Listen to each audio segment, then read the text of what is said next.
శుద్ధుడా శుద్ధుడా పరిశుద్ధ ప్రభువా. Praise the lord. దేవుని నామానికి మహిమ కలుగును గాక.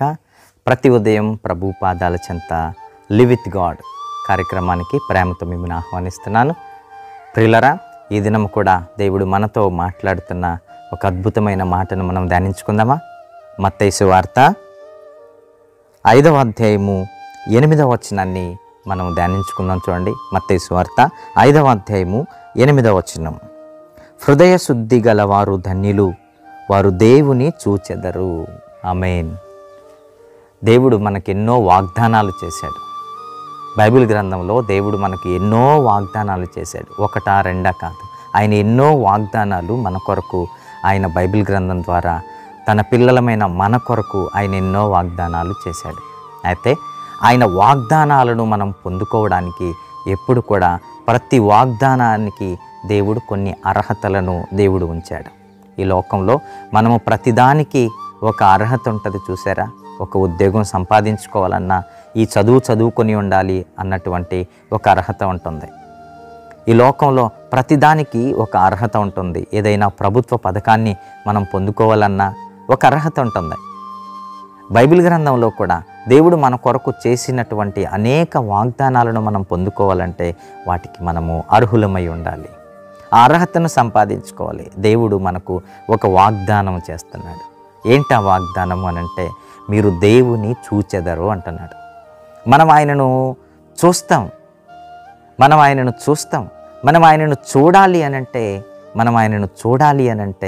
మనకి ఏం అర్హత కావాలి అనంటే హృదయ శుద్ధి కలిగిన వారమై ఉండాలి అంటున్నాడు. మీ హృదయాలు ఎలా ఉన్నాయి? ఈ లోకంలో మనము ఈ లోకాన్ని వదిలి వెళ్ళిపోయిన వెంటనే పరలోక రాజ్యములో మన దేవుణ్ణి చూడాలి అనంటే, ఆయనను హత్తుకోవాలి అంటే, ఆయనతో పాటు సింహాసనం మీద మనం కూర్చోవాలి అనంటే, ఆ లోకంలో మనము అడుగు పెట్టాలి అనంటే, ఆయనను మనం దర్శించుకోవాలి అనంటే, ఆయన ముఖ దర్శనం మనం చేయాలి అనంటే మనకు అర్హత కావాలి. ఏంటా అర్హత అనంటే, మీ హృదయాలు శుద్ధి కలిగినవై ఉండాలని ప్రభు సెలవిస్తున్నాడు. అది అర్హత. ఆయనను చూడాలంటే ఉండవలసిన అర్హత మన హృదయాలు శుద్ధి కలిగినవై ఉండాలి. ఈరోజు మనం ఎలా ఉన్నాం? మన హృదయాలు శుద్ధిగా ఉన్నాయా? మన హృదయాలు పరిశుద్ధతతో ఉన్నాయా?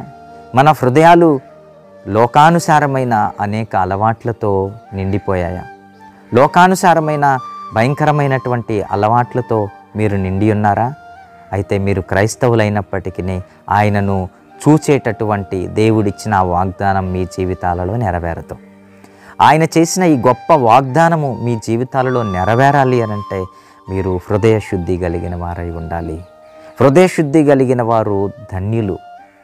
వారికి దక్కే ధన్యత ఆయనను చూసే గొప్ప భాగ్యం. వారికి దక్కే ఓ గొప్ప ధన్యత ఆయనతో పాటు నివసించే ఓ గొప్ప భాగ్యము. హృదయ శుద్ధి కలిగిన వారికి దొరికేటటువంటి ఓ గొప్ప ధన్యత ఏంటి అనంటే పరలోక రాజ్యములో అడుగు పెట్టేటటువంటి గొప్ప భాగ్యం. ఆయనతో పాటు సింహాసనం మీద కూర్చుండేటటువంటి గొప్ప భాగ్యం ఎవరికి దక్కుతుందంటే హృదయ శుద్ధి కలిగిన వారికి. కాబట్టి ప్రతిదినం మన హృదయాలను మనము పరిశీలించుకోవాలి. ప్రేమైన మిత్రులారా, నా ఆత్మీయ బంధువులారా, మన జీవితాలు ఈరోజు లోకానుసారమైన అనేకమైన అపవాది క్రియలతో మనము మునిగిపోతున్నాం. క్రైస్తవులమైనప్పటికీ విపరీతమైన స్నేహాల వలన, లోకంలో ఉన్న అనేక విధాలైన స్నేహాల వలన ఈరోజు జీవితాలను చెడిపివేసుకుంటున్న వారు సమాజంలో అనేకులు ఉన్నారు. మందిరములోనే అనేకులు తమ జీవితాలను చెడిపేసుకుంటున్న వారు అనేకులు ఉన్నారు. కాబట్టి మీ జీవితాలు అలా ఉండనీయకండి. దేవుడు చేసిన ఈ గొప్ప వాగ్దానం పొందుకోవాలంటే మన జీవితంలో మనము మన హృదయం ఎల్లప్పుడూ శుద్ధి కలిగినదిగా ఉండవాలని దేవుడు కోరుకుంటున్నాడు. అలా ఉండి ఆయనను చూసే గొప్ప ధన్యతను మీరందరూ సంతరించుకోవలసిందిగా ప్రభునామములో మిమ్మల్ని కోరుకుంటూ ఈ మాటలు ముగిస్తున్నాను. దేవుడి ఈ మాటలను బట్టి మనలందరినీ దీవించునుగాక. ఆమెన్.